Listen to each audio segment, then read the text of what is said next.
o ritual de ir no médico e ter esse lugar, veja bem, ter esse lugar pró-saúde e não em busca de doença, né? Porque muitas vezes a pessoa vai no médico já com medo de, vou achar o que eu vou achar no exame, não quero ir e tal. Muita gente deixa de ir no médico por causa disso. Mas a figura do médico, da médica, ser um lugar de saúde onde a pessoa possa conversar, né, sobre os hábitos de vida dela, incluindo esses hábitos de vida, como é que estão as relações dela, isso pode ser transformador. Quando eu falei a palavra etarismo, você fez exatamente, você teve esse comportamento da Gestalt, tipo, esse daí é o maior problema. A gente precisa envelhecer como sociedade para entender que o etarismo tem que ser melhor assimilado, né? Então, eu acho que nada como o tempo, nada como, óbvio, pessoas falando a respeito, conversando, né? Mas eu acho que quando as pessoas sentirem isso na pele, realmente é onde a gente vai ter maior diferença.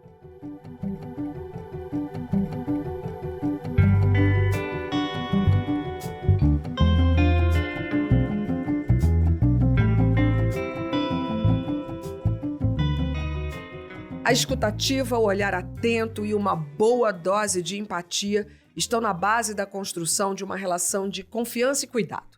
Por isso, o famoso questionamento dos profissionais de saúde, logo que chegamos a um consultório, o que te trouxe aqui, deve ser respondido com sinceridade, detalhes e, o mais importante, sem medo. Não tenha medo desse papo, porque todo mundo, seja para você com plano de saúde ou para você, usuário do sistema público, o objetivo é um só: a saúde e o bem-estar. Eu sou Astrid Fontinelli, jornalista e apresentadora, e esse aqui é o Que Te Trouxe Aqui, um podcast e videocast criado pela equipe de comunicação institucional do Hospital Israelita Albert Einstein para promover a saúde por meio de histórias diversas de pessoas reais, de carne e osso, como eu e você, e com a ajuda luxuosa e as recomendações dos melhores profissionais de saúde do país. No episódio de hoje, vamos tratar da importância da qualidade dos relacionamentos no envelhecimento. E para falar disso, eu estou aqui com o Dr. Lucas Medeiros, PhD em Neurociências e professor da Unirio e da pós-graduação em Estilo de Vida no Ensino Einstein. Seja bem-vindo, Dr. Lucas. Obrigado, Astrid. Vou tentar dizer aqui o que me trouxe aqui hoje para tentar compartilhar aqui essas ideias. Quem pergunta hoje sou eu, né? Também está aqui comigo o Dr. Marcelo Altona, clínico geral e geriatra do Corpo Clínico do Hospital Albert Einstein e doutor em Ciências Médicas. Seja bem-vindo ao nosso podcast, Dr. Marcelo. Obrigado, Astrid. Prazer enorme estar aqui com vocês hoje. Prazer é sempre meu de ter essa espécie de consultório para auxiliar tantas pessoas que estão em todas as telas. Mas eu quero começar com o Dr. Lucas, que antes da gente ligar as câmeras e os microfones, estava contando para a gente sobre uma das pesquisas mais interessantes que existem no mundo e que já foi tema de programa meu em televisão. É uma pesquisa que está sendo feita há 85 anos pela Universidade de Harvard, nos Estados Unidos. O estudo sobre o desenvolvimento adulto. Essa pesquisa começou lá em 1938 com 700 jovens e desde então vem acompanhando esses jovens, inclusive os descendentes deles, ao longo do tempo. Um dos principais achados dessa pesquisa é que a qualidade dos relacionamentos é o principal indicador de felicidade e de saúde à medida que envelhecemos. Dr. Lucas, eu sou fascinada por essa pesquisa, queria conhecer ela, falar sobre ela muito mais do que conheço, mas para quem não conhece, você pode ajudar a gente. Como é que foi feita? Quais as principais descobertas dela? E que lições a gente pode e deve tirar de uma pesquisa tão duradoura? Sim, ela é uma pesquisa, Astrid, inédita e muito difícil de ser replicada, para falar bonito, né?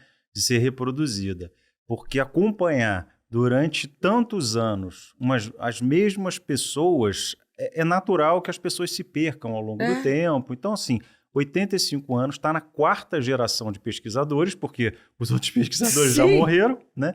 Então, o pesquisador atual que lidera a pesquisa, o nome dele é Robert Waldinger.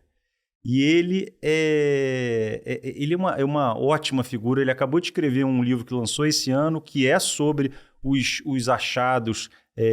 Teve uma primeira publicação, né, que foi um estrondo, assim, perceber que os relacionamentos eram o grande remédio para a gente. Bom é cultivar. Eu gosto de falar cultivar bons Sim. relacionamentos.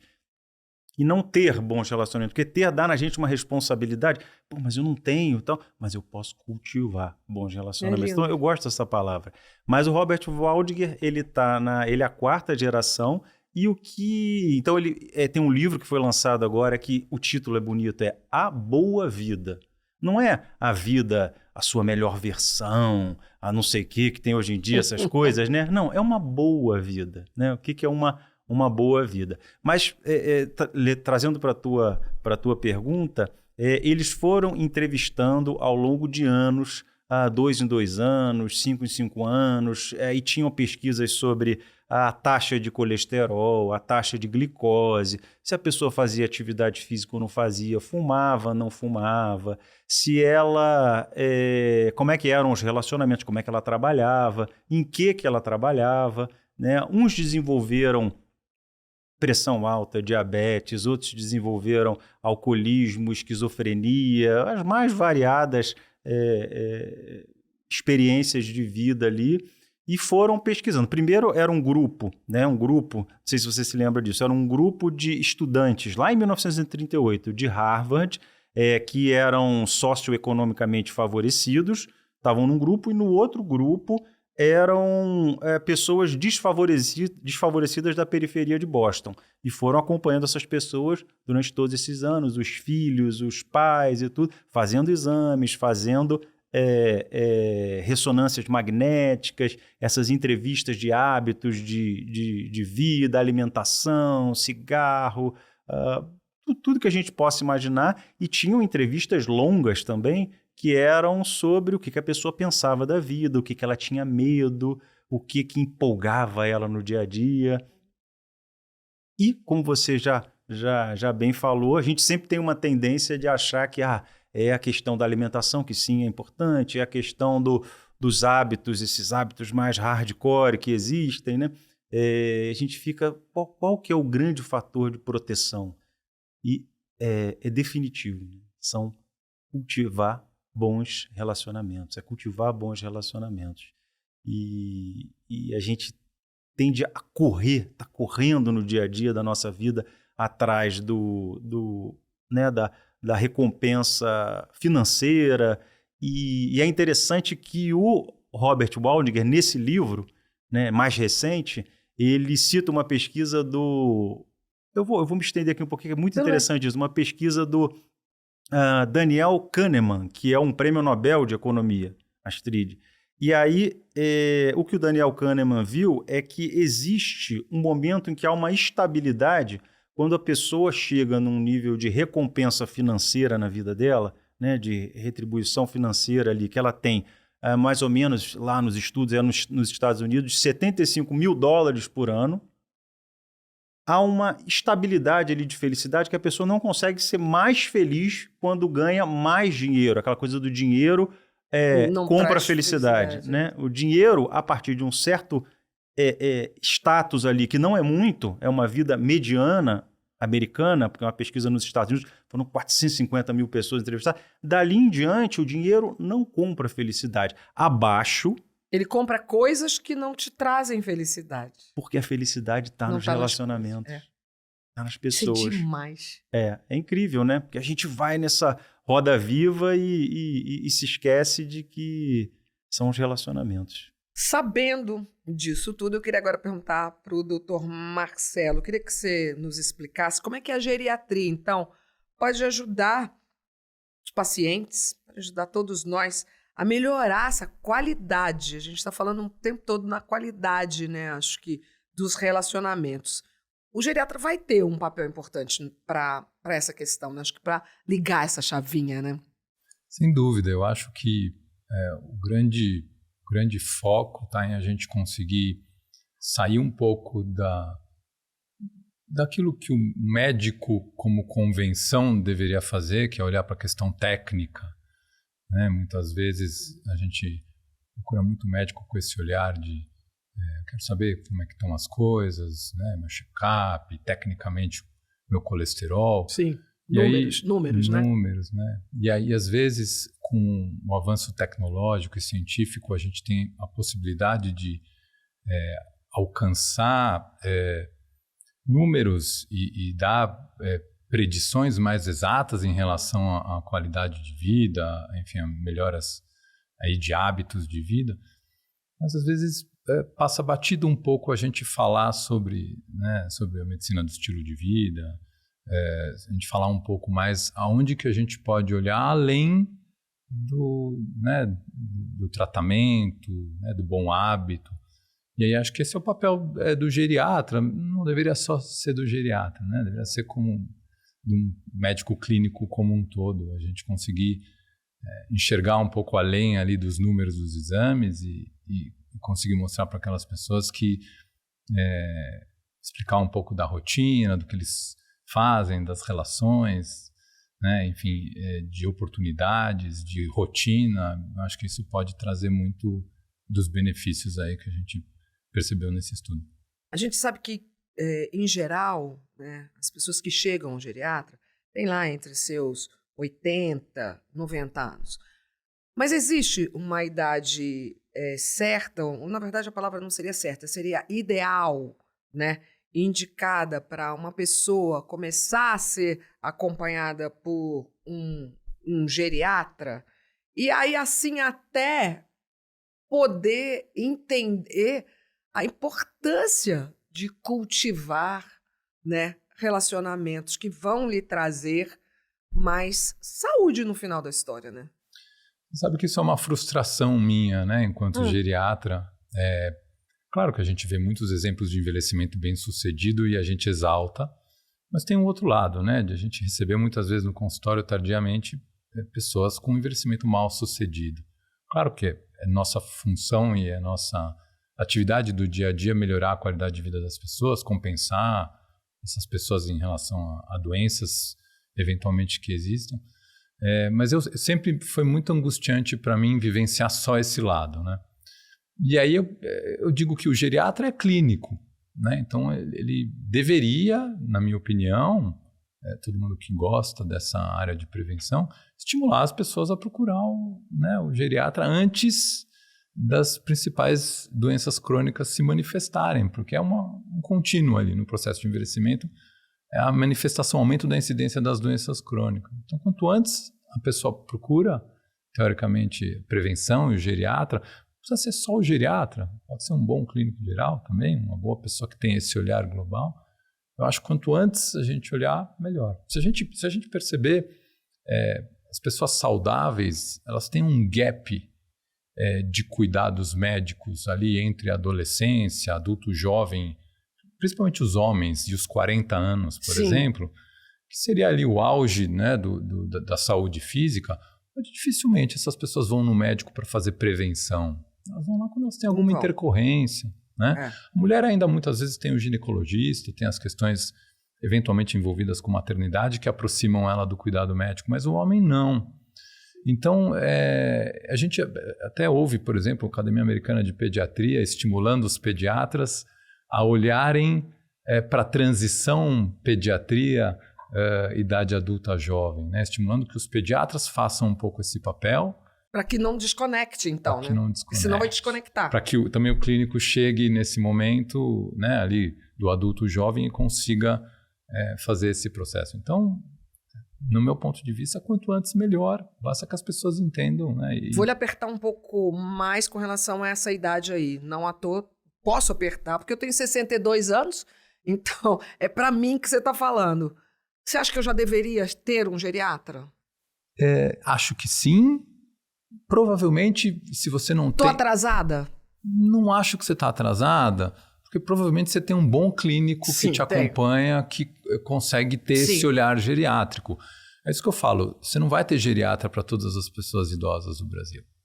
Então, você precisa ter clínicos aptos a lidar com o processo de envelhecimento, né? A quantidade de geriatras formados que a gente tem, né? Enfim, com títulos, e a velocidade do processo de envelhecimento que o Brasil está enfrentando, que é uma velocidade assustadora. Nós estamos envelhecendo, a nossa população está envelhecendo. E ela é assustadora se você compara com os países de primeiro mundo. Os países de primeiro mundo viveram em 50, 60, 70 anos o que a gente vai viver em 20. Uau. Em termos de aumento de sobrevida, né? Aumento do processo de envelhecimento. Então, eu acho que a gente tem que não só antecipar as pessoas, né, talvez nesse processo, mas também olhar os outros especialistas e entender que isso é algo que precisa ser visto com atenção. Olha, não tem idade certa. E outra certeza minha, quanto antes melhor, mas uma certeza minha é que essas piadinhas de que geriatra é médico de velho, essa daí já devia acabar. Porque não é bem assim, né? A gente é um médico que vai cuidar da nossa velhice. Então, se a gente chegar antes, a gente vai ter uma velhice melhor, mais saudável e talvez até mais longeva. Então, quanto antes, melhor, porque a única certeza que a gente tem dessa vida é que a gente quer envelhecer, não é? Ou melhor, a gente não quer morrer. E, portanto, se você não quer morrer, é porque você quer envelhecer. Então, não vamos ter medo nem da velhice, nem do médico que pode cuidar dela melhor, né? Eu que sou uma pessoa idosa já, né, tenho direito à minha vaga, né, eu falo que uma das minhas pequenas alegrias da vida adulta foi quando eu consegui tirar o meu cartão de idoso. Agora minha vaga está lá garantida e eu quero continuar com essa energia assim, e essa vitalidade que eu tenho para ir para a praia com meu filho, para ir para o meu carnaval na Bahia, para ir para os shows aqui que eu gosto de ir, e eu espero que todo mundo tenha essa vontade e entenda essa necessidade do cuidar para envelhecer bem, né? Aproveitando a vida. Agora eu quero voltar para o Dr. Lucas.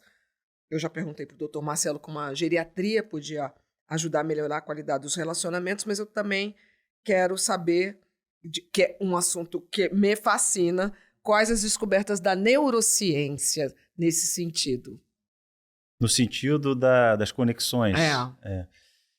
Astrid, eu vou te dar um exemplo assim, prático, né, para você e para quem está ouvindo a gente, para reparar na própria fisiologia, né, a neurofisiologia. Então, quando a gente repara, até nesse mundo de confuso que a gente está vendo aí hoje em dia, de guerra e tudo, né, tem muito mais coisa dando certo do que dando errado, na minha opinião, otimista, né, tem aquela frase que o mal, ele grita e o bem, ele sussurra. Então, a gente vê muita notícia ruim, mas tem muita coisa boa acontecendo, mas isso não vira notícia.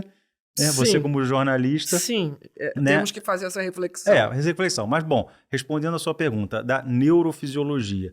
Quando a gente pensa no nosso desafeto, sem entrar em mérito nenhum, no nosso desafeto de figura pública ou político, desafeto, a gente pensa no rosto dele, já muda a nossa neurofisiologia. É de luta e fuga, é de raiva, é de combate, é de pressa. Isso faz mal pra gente, né? Com certeza.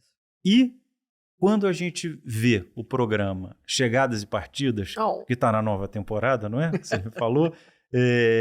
E aqueles encontros... Não, aconteceu aqui comigo, né? Você começou a falar... Quando você fala de uma pessoa que você não gosta, interessa, né? Qual segmento? Você faz assim, né? Eu pensei, aí eu fiz assim. Quando você falou, eu fiz assim, ó. Abriu. Meu abriu.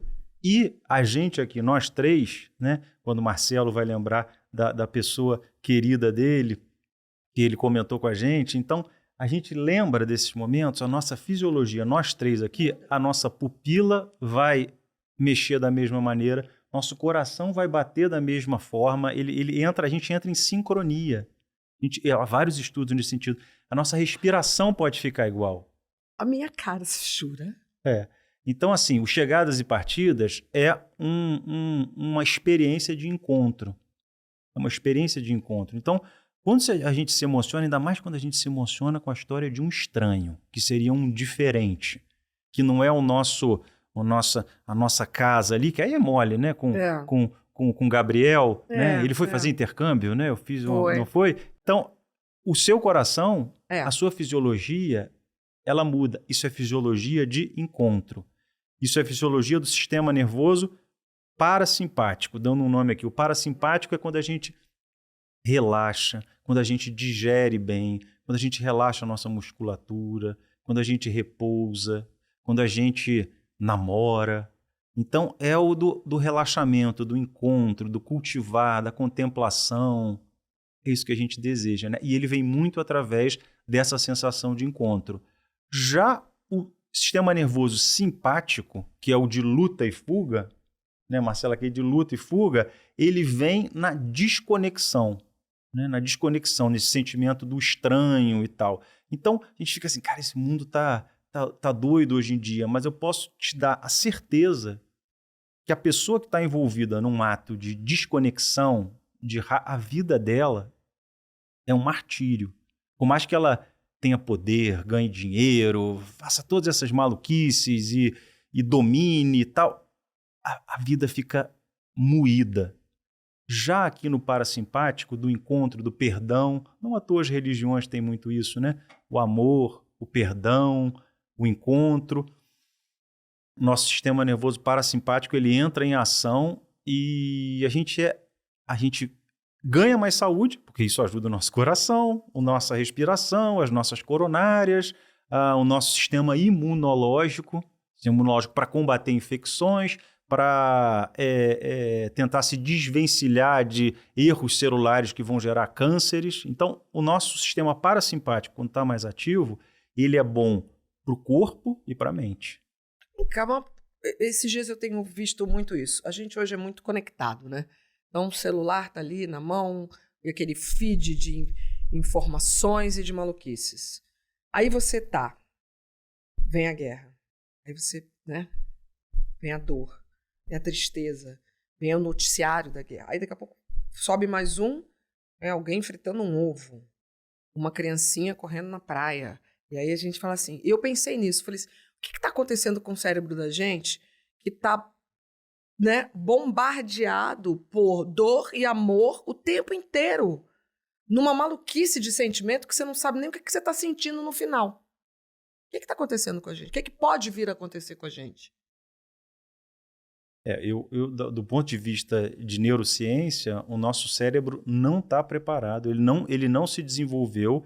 A gente tem um cérebro Homo sapiens, né? Ele não se desenvolveu para dar conta dessa enxurrada de informação, Astrid. Ele não deu. Tanto é que quando chega à noite, a gente muitas vezes não consegue dormir. A gente está com aquele cérebro acelerado que não consegue digerir essa quantidade de estímulo, de informação, a gente não consegue dar conta, nesse momento, a gente não consegue dar conta da guerra da Rússia com a Ucrânia. Lucas, eu não consigo dar conta aqui. Mas na minha tribo aqui, no nosso encontro aqui agora, eu consigo dar conta do meu encontro com você, com o Marcelo, eu consigo dar conta do encontro que eu vou ter com as pessoas que vão estar assistindo, com a minha família, com as pessoas quando eu cheguei aqui. Isso eu consigo. Isso, então, é uma tribo mais palpável, né? Essa coisa do excesso de informação e da gente estar hiperconectado com histórias das quais a gente às vezes não tem como dar conta, o nosso cérebro ele não se desenvolveu para dar conta disso. É complexo. Tipo, daria um podcast inteiro só sobre isso. Eu topo.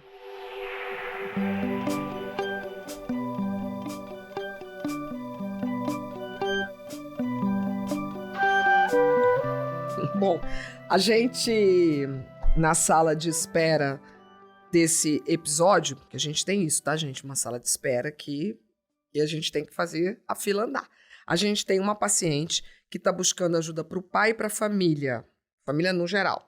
Não é uma história tão feliz, mas a vida também é isso aí, né? Altos e baixos, alegrias e tristezas, doença e saúde. Então eu vou ler que ela, né, uma mineira de 47 anos, nos trouxe. E eu vou primeiro perguntar para ela, Cristina, o que te trouxe aqui? Abre aspas.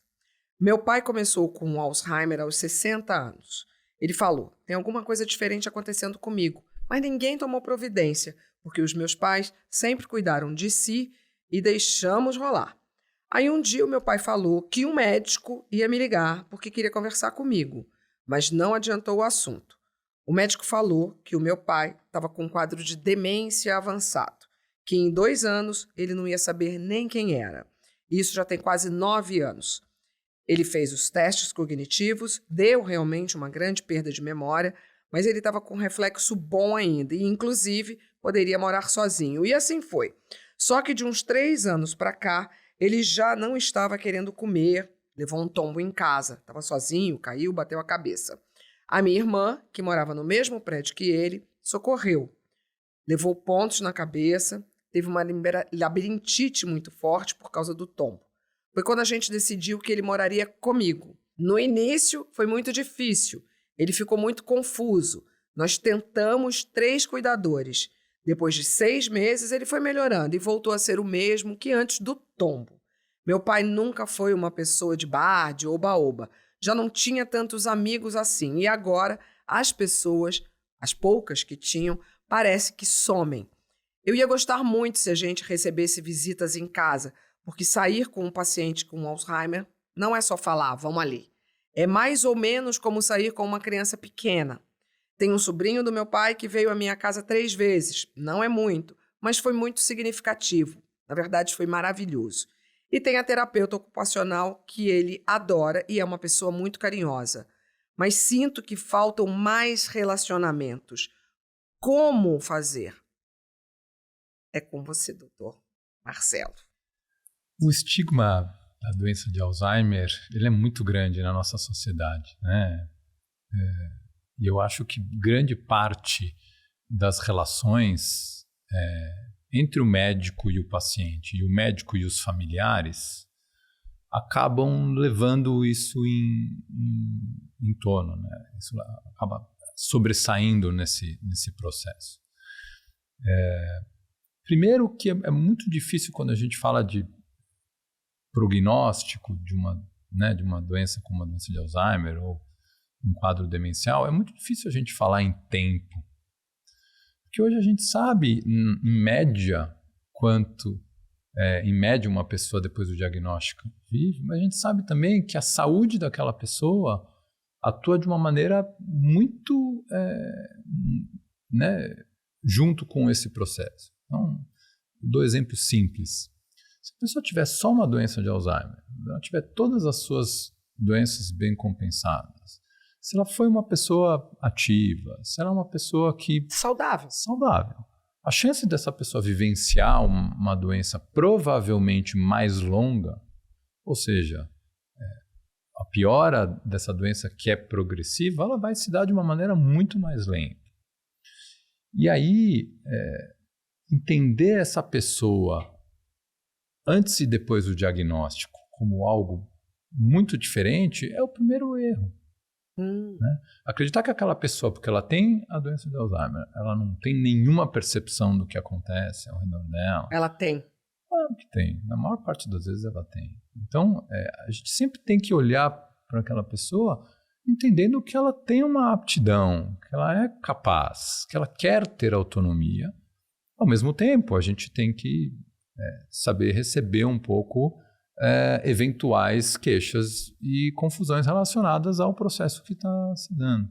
E muitas vezes essa relação entre o paciente e o médico e o familiar acaba sendo um pouco complexa. Então, eu falo isso para o paciente que tem doença de Alzheimer, assim como eu falo para qualquer pessoa que está em processo de envelhecimento. A manutenção dos estímulos, sejam eles físicos, cognitivos, sociais, de autocuidado, de rotina, de gerenciamento de doenças crônicas, ele não deve mudar por conta de um diagnóstico. Então, tentar, sim, adaptar um pouco a rotina desse paciente que realmente mudou, realmente ele tem hoje uma demanda diferente, compartilhar com ele que apesar dessa demanda diferente, a gente vai precisar adaptar, né, a vida sozinho, por exemplo, que eventualmente não era mais possível dependendo da condição que ele estava. Mas fazer ele entender que ele vai continuar tendo alguma autonomia, que a gente vai continuar estimulando ele em atividades sociais, acho que é o melhor caminho. Deixa eu fazer uma pergunta que eu sou bem leiga nesse assunto, mas ela fala aqui que sair com um paciente com Alzheimer é muito difícil porque é a mesma coisa que sair com uma criança. Eu não gosto muito dessa comparação do paciente demenciado com criança. Mas se compara demais, não é? Eu acho até natural que possa acontecer porque a gente sempre olha para a criança como alguém que não tem autonomia ou que precisa de uma atenção maior e frequentemente isso acaba acontecendo. Mas eu acho que infantilizar o idoso é esquecer a história, é esquecer o trajeto. Mas é tão difícil assim sair com... Dependendo da fase da doença, pode ser muito complexo. Né? Eu acho que em fases leves, eu ousaria dizer que a maior parte das pessoas não percebe. Tanto que o diagnóstico da doença, na maior parte das vezes, é um diagnóstico tardio. Justamente porque as pessoas continuam ali nas suas atividades, eventualmente com pequenos lapsos e pequenas falhas, mas elas continuam se mantendo autônomas de alguma forma. Mas quando a doença vai avançando, pode ser uma tarefa um pouco árdua, né? De confusão, de ambientes, né? De não ficar confortável, enfim, de existir aí um pequeno atrito no próprio paciente em relação a tudo isso. Mas isso não é motivo para não tentar, não é motivo para a gente não insistir, não manter e não adaptar. E tem pessoas e pessoas, né? Tem pessoas que a gente vai conseguir estimular até o último dia e tem pessoas que a gente vai ter que parar. Nesse caso aqui, ela já fala, ela já conta, passa pela história de não ter sido uma pessoa que cultivou amigos. E aí o Dr. Lucas pode complementar com o que quiser, mas eu tinha que jogar essa luz nessa história, né? É o não cultivar amigos lá atrás que vai te prejudicar cá na frente, né? Esse estudo, o estudo do desenvolvimento do adulto de Harvard, que é famoso desde 1938, ele fez um corte ali que aos 50 anos de idade, né? Aos 50 anos de idade, Astrid, eles perguntavam, né, qual era a sua satisfação com os seus vínculos, né, com pessoas que você se relacionava, qual era o seu grau de satisfação. E aí, aos 50 anos, esse grau de satisfação, ele predizia, né? Ou seja, ele fazia uma previsão de como é que a saúde dessas pessoas estaria aos 80 anos. Então, é mais do que pressão alta, fumar ou não fumar, atividade física ou não atividade física, todas são muito importantes e tal, mas então, esse cultivo, sim, ele influencia muito na longevidade e na sensação de felicidade, que é muito relativo, a gente pode conversar um pouco mais sobre isso aqui. E aí, essa coisa de satisfação, para fazer um comentário aqui, sobre o satisfação com relacionamento, eu gosto muito de uma pergunta, né? Hoje em dia, o meu trabalho, meu ofício do dia a dia é em psicoterapia, né? Então, é só através da conversa. Agora, eu tive lá no início da minha formação a formação em geriatria também. Então, a gente compartilha aqui algumas experiências. E eu sempre gostei muito de uma pergunta, Astrid, que era perguntar assim para os meus pacientes. Quem são as pessoas importantes na sua vida? Essa é a pergunta que você, às vezes, vem mais, às vezes vem menos. E não é você ser que eu adoro ele, Luciano Huck, né? Eu imagino ele cheio de amigos, festas e tal, não sei o quê. É você ter 1, 2, 3 pessoas que você pode ligar 1h da manhã se você estiver assustado e essa pessoa vai te levar no hospital, né? Você pode contar ali, né? E essa pessoa pode contar com você. É um vínculo ali, são esses vínculos. Todos os vínculos são importantes. Chegar aqui e fazer um bom contato, sim, e claro, conversar e olhar no olho, aquela coisa, é muito bom. Agora, esses vínculos, né? São esses vínculos dos 50 anos. Um amigo de verdade, né? É isso. Né? Que pode ser o pai, a mãe, irmão, irmã, amigos. É um preditor, para falar bonito, de saúde. É coisa linda isso. Quem tem música, né? Quem tem um amigo tem tudo, Emicida. Agora a gente vai para outra paciente que está na sala de espera desse episódio, que é a dona Linda. tem 90 anos, ficou viúva aos 64, passou um tempo tristonha, mais isolada, e hoje é bem sociável. Dança, vai ao teatro, a gente vai ouvir a história dela, Dona Linda, o que te trouxe aqui. E eu vou ler o que ela contou. Quando eu tinha 64 anos, o Augusto, meu marido, faleceu. Ele, inclusive, era 4 anos mais jovem do que eu, morreu muito cedo. A gente não era um casal de fazer muitos programas fora. Ele era comerciante e não gostava tanto de sair. Eu era professora, dava muitas aulas, mas sempre gostei de dançar, apesar do meu marido não ter sido assim um exímio dançarino. Também sempre amei teatro, mas íamos pouco. A vida toda fomos sócios de um clube, mas eu ia mais do que ele. Só que quando o Augusto se foi, apesar de eu gostar de fazer todas essas coisas, fui me isolando, fiquei meio perdida. Meu filho e meu enteado já eram adultos, criados, e eu fiquei mais sozinha em casa. Foi um período difícil e eu estava indo para um caminho bem ruim. Foi uma cunhada minha, já falecida hoje, que começou a me ligar, a me animar. E depois de um tempo, passei a frequentar mais o clube, a ir ao teatro. Isso já tem um tempão e hoje mantenho. São mais 20 anos fazendo aulas de bolero, samba e dança circular. Também faço teatro. Para mim, é importante fazer todas essas atividades por um bem tanto físico quanto mental e social. Porque se a gente se fechar completamente, como é que fica a vida, né? É importante a gente ter essa parte lúdica, social. A gente não pode se fechar por causa da idade, por causa de nada. Gente, eu amei Dona Linda. Amei Dona Linda, amei o seu relato.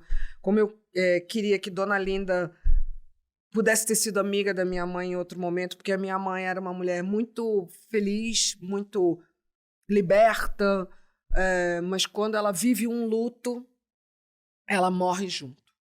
Eu lembro muito dessa parada de eu falar, vai fazer teatro, mãe. Aí ela falava assim, não, mas só tem velho lá. Ótimo, vai fazer o papel da mais nova. Eu brincava com ela e falava, mas não teve jeito e se fechou.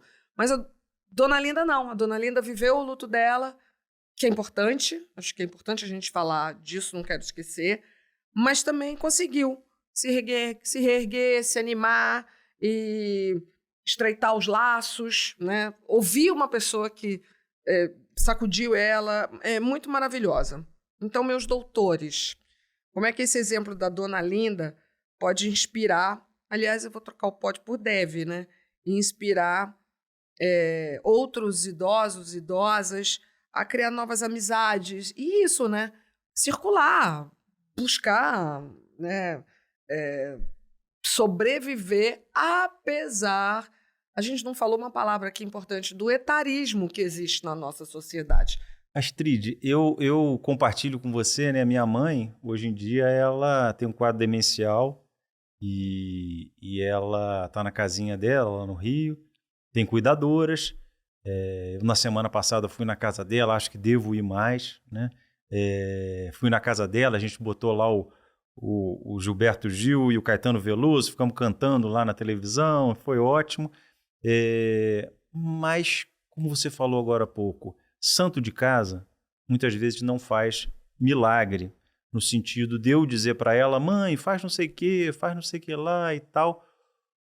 O ritual de ir no médico e ter esse lugar, veja bem, ter esse lugar pró-saúde e não em busca de doença, né? Porque muitas vezes a pessoa vai no médico já com medo de, vou achar o que eu vou achar no exame, não quero ir e tal. Muita gente deixa de ir no médico por causa disso. Mas a figura do médico, da médica, ser um lugar de saúde onde a pessoa possa conversar, né, sobre os hábitos de vida dela, incluindo esses hábitos de vida, como é que estão as relações dela, isso pode ser transformador. Minha mãe não teve isso, não teve essa oportunidade, né? Então, se ela fosse num profissional de saúde, num médico, né, numa médica, e lá houvesse espaço, abertura para esse tipo de conversa, porque é uma conversa vulnerável, é uma conversa, e a conversa entre parentes, assim, ou amigos.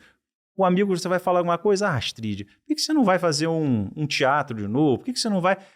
a gente já é uma conversa diferente. A conversa com um profissional de saúde que tenha uma mente aberta, um lugar de não julgamento, de empatia, como você falou no início é uma conversa diferente. Então, minha mãe não teve, e aí eu vou pegar o gancho para a resposta. O maior barato é descobrir lugares onde aquela pessoa vai achar pessoas que pensem, que gostem das mesmas coisas que ela. Por exemplo, eu, Lucas, né, amo música, gosto de tocar e tal, cantar. O meu lugar de encontrar gente vai ser um lugar assim, vai ser um lugar mais artístico, né? Para uma outra pessoa, você chegar e falar, por que você não faz uma aula de música? Aquele cara é um engenheiro, é um cara que trabalha com obra, né? Ele vai provavelmente encontrar, talvez, em alguma coisa num curso de, sei lá, não me vem aqui a ideia, mas alguma coisa mais de marcenaria, Não, sei lá, ou num clube para jogar xadrez. Isso, jogar xadrez, uma coisa mais exata. Então, essa descoberta ela pode acontecer numa consulta médica. Porque na consulta médica, eu acho que, pegando o caso dela mesmo, ela poderia ter falado para um médico, ou pessoas na mesma situação que ela, tô tão triste com a morte do meu companheiro, não é? E a partir daí, um médico mesmo, abrir esse horizonte. Eu acho que acontece muito na prática clínica. Sim, né? Às vezes o paciente vem antes, às vezes demora um pouco para vir, e aí ele vem mais já adiante, eventualmente até de um transtorno de humor, depressivo, né? E às vezes você precisa até medicar para... eu brinco às vezes que, né, você dar uma ajuda, né, você jogar uma boia ali em quem está se afogando, uma tentativa de erguer aquela pessoa para que ela também consiga enxergar um pouco melhor isso. Porque às vezes é isso, ela está cega um pouco naquele momento por aquela perda. Você pode até se questionar se o relacionamento dela com o marido foi o melhor. Sim. Né? Porque isso é importante a gente falar também, né? Porque não é tudo flores, né? E não é desse tipo de relacionamento que a gente está falando, né? E o estudo fala disso também, né? Relacionamentos que vão entre trancos e barrancos, com brigas, dia sim, dia não, mas que são aquela relação, é aquilo que nutriu a vida toda. Isso também é de uma relação. Então, você mostrar que aquela pessoa, agora sem o seu ente querido, pode sim, e não é um crime, né? Ela se voltar para todas aquelas questões que eventualmente ficaram um pouco mais para trás, esquecidas, trás, né? por vários motivos, por opção pessoal também, né? Porque se não fosse por opção pessoal. E acho que isso faz parte da consulta médica. Então, esse é um dos motivos, por exemplo, que eu sou contra o retorno médico de checagem de exames à distância. Sabe assim? Tipo, faz uma consulta, entende todo o processo, e aí às vezes o momento que você vai ter para colocar tudo isso em cima da mesa... Que até que elaborou tudo isso... Ele vira um... Não, ele vira um... os exames estão bons, volta daqui um ano. Uma coisa rapidinha. Né? E aí é exatamente aí que provavelmente você vai conseguir fazer a diferença. Né? Eu acho que nem a questão online ao vivo. Claro que ao vivo existe algo maior, né? De você tocar, mas nem todo mundo gosta, mas eu acho que a grande questão é de você poder vasculhar um pouco essas questões, dar alternativas, né? Porque a verdade é que aquela pessoa está cega, ela não enxerga, né, o propósito ali naquele momento de mudar. Querida, fala duas coisas contigo com relação a esse caso. O luto é importante de ser vivido, mas ele tem um tempo, tem o timing do luto, não tem? Sim. Eu acho que tem o timing do luto, além de timing, tem o impacto dele. Claro. Né? Porque, às vezes, é normal, e dá para você esperar 1 mês, 2 meses, desde que aquilo não esteja, né, agredindo sobremaneira a rotina daquela pessoa. E às vezes você precocemente acaba intervindo porque você vê que mesmo sendo ainda o momento do luto, tá tão sofrido que às vezes esperar isso passar, você pode perder uma oportunidade. Então a gente costuma dizer, né, que até 3 meses ali, talvez seja um período ok para o luto, mas eu acho que mais importante do que o período é o impacto dele. E outra coisa, quando eu falei, né, eu perguntei, né, como é que a dona Linda poderia inspirar outros idosos, criar novas amizades. E aí eu falei, apesar do luto e do etarismo que existe por aí. Quando eu falei a palavra etarismo, você fez exatamente, você teve esse comportamento da Gestalt, tipo, esse daí é o maior problema. A gente precisa envelhecer como sociedade para entender que o etarismo tem que ser melhor assimilado, né? Então, eu acho que nada como o tempo, nada como, óbvio, pessoas falando a respeito, conversando, né? Mas eu acho que quando as pessoas sentirem isso na pele, realmente é onde a gente vai ter maior diferença, né? No trabalho, né? Porque hoje é uma opção você contratar ou não uma pessoa de 50, 60 anos. Há 50 anos não é uma opção.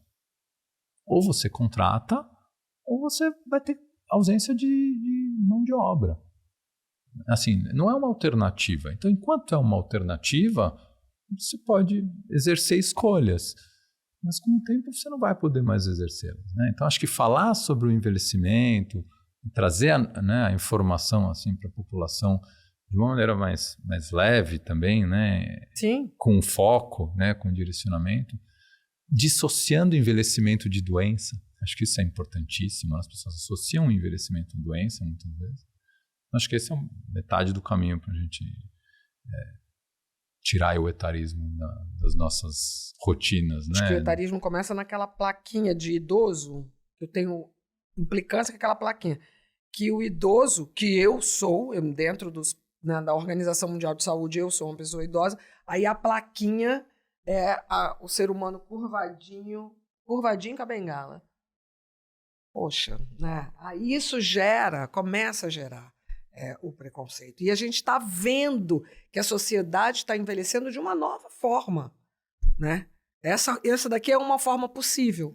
100 anos atrás, você acha que uma pessoa... Eu não me vi assim. Eu falo muito sobre isso. Eu realmente, de verdade, eu não me esperava chegar aos 62, na verdade, como eu cheguei.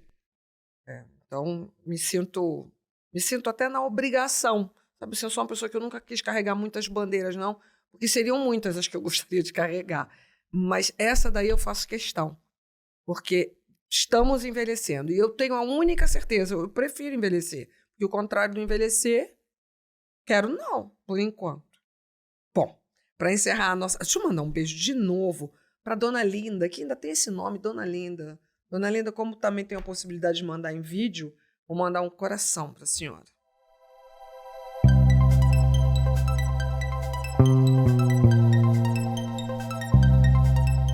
Para encerrar a nossa consulta de hoje, a gente tem um quadro final que eu adoro o nome, que é o Receita e Retorno. Mas esse retorno pode ser caprichado, doutor, né? É esse tempo a mais que a gente tem para os senhores contarem o que fica de dica, uma recomendação bacana. Eu anotei tantas coisas aqui que a gente falou, mas acho que eu mesma quero mais. Pode começar, Lucas. Doutor Lucas. Dica? Ai, Astrid, eu acho que quando eu falo essa palavra cultivar, né, cultivar bons relacionamentos, ela passa também, isso é importante, por um lugar de entender a nossa condição humana de imperfeição, né? O mundo com as imperfeições que ele tem, eu com a imperfeição que eu tenho e o outro com a imperfeição que ele tem. Num mundo que a gente vive hoje em dia desse cultuar da perfeição, da performance, da coisa perfeita, do marketing, que tem várias coisas legais, essa coisa do relacionamento, ele guarda uma abertura para a imperfeição do outro. Então, quando a gente fala de cultivar bons relacionamentos, eu acho que tem um botão que a gente tem que ligar dentro da gente, que é de uma abertura para a imperfeição do outro. É claro que se for imperfeito demais para você... Não vai ser seu amigo. Não vai ser seu amigo, né? Agora, o relacionamento, como o Marcelo falou, né, não é um mar de flores. e faz parte do crescimento, né, do crescimento das duas pessoas envolvidas, essa abertura para a imperfeição, essa tolerância e esse aprender junto, né, nessa escola de vida. Então, uma dica é: cultive bons relacionamentos, isso faz bem para a saúde do corpo, da mente, e cultiva esse lugar de abertura para a imperfeição da vida como ela é e das pessoas como elas são.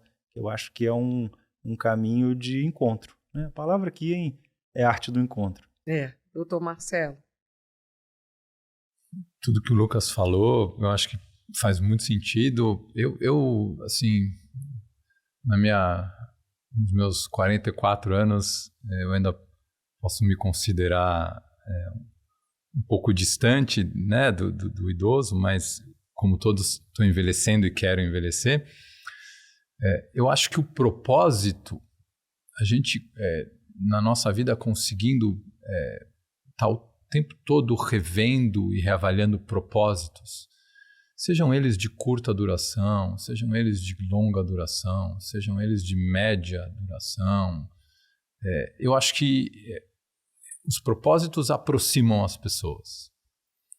Então, muitas vezes, pedir para uma pessoa mudar características dela para fazer com que elas se tornem mais sociáveis não é tão simples quanto pedir para que elas se empenhem em algo que elas têm como propósito. Então, talvez esse seja um dos caminhos. E aí, quando entra o propósito, entra também um pouco essa ideia, na minha opinião, de entender a diferença. Uhum. Né? De entender que o meu melhor amigo pode ser diferente, que o amor da minha vida não precisa ser igual a mim. Certamente será diferente. Porque o que une a gente são os propósitos. Então, se a gente buscá-los e não tem idade para isso, afinal de contas a gente não está falando de algo curto, longo ou de média duração, talvez a gente consiga atingir um pouco melhor essas questões aí do envelhecimento mais saudável e com as melhores relações possíveis. Gente, que papo bom! Queria agradecer aos dois, o Dr. Lucas Medeiros e Marcelo Altona, pela generosidade. Também é um ingrediente bem bom para a gente ter na vida, né? Olhar generoso para com o outro. Faz parte desse O Bom da Vida, um livro que foi falado aqui que eu vou ler. A gente volta na semana que vem com mais histórias, mais informações sobre a medicina do estilo de vida. Quero agradecer demais, de verdade, a vocês dois. Se puder, podem voltar.